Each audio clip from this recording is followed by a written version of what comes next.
So this is another hip hinging pattern we got with an RDL or Romanian deadlift.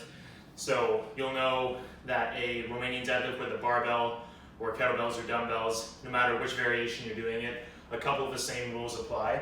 There's only a little bit of a knee bend, so you're only slightly bending your knees.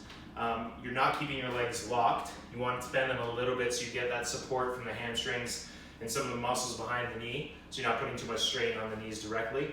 You want to initiate the movement with your hips. So when you're starting off this movement, you want to start by pushing your hips back as opposed to bending at the knees too much and turning it into a squat. So remember, it's similar to the good morning.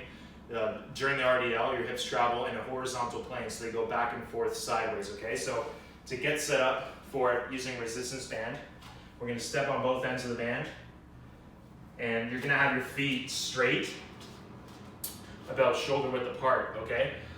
You can loop up the band around your hands to create a little bit more tension if you want, or you can just grab it like so, or depending on if you have multiple resistance bands at home, if you have ones that are a little bit tighter in resistance, you can use that to increase the tension a little bit. So to get set up, have your feet shoulder width apart or hip width apart. They're going to be straight, and from here, we're going to create as much tension as we possibly can using the band.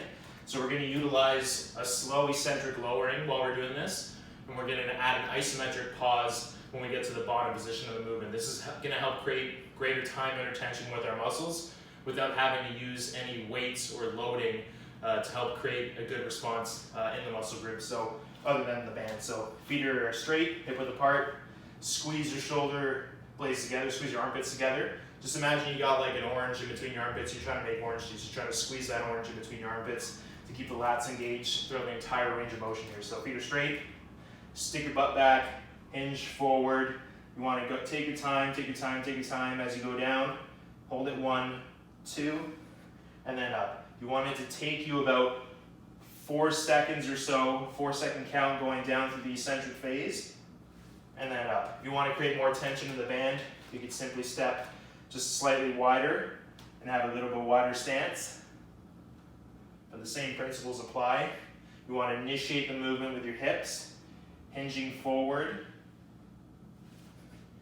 and then up. A good cue to use for any Romanian deadlift variation, whether it's with a band or kettlebells or whatever, is to imagine you have a string attached to your chest and it's pulling your chest down to the floor on an angle, and you have a string attached to your hip and it's pulling your hip up to the ceiling at the same time. This is going to help create an effective hip hinging pattern without you turning it into a squatting pattern. Squatting patterns, your hips travel in a vertical line up and down. Deadlifting patterns, they travel horizontally back and forth. So just imagine string pulling your chest down and string pulling your hip up at the same time. Okay, that's the banded RDL.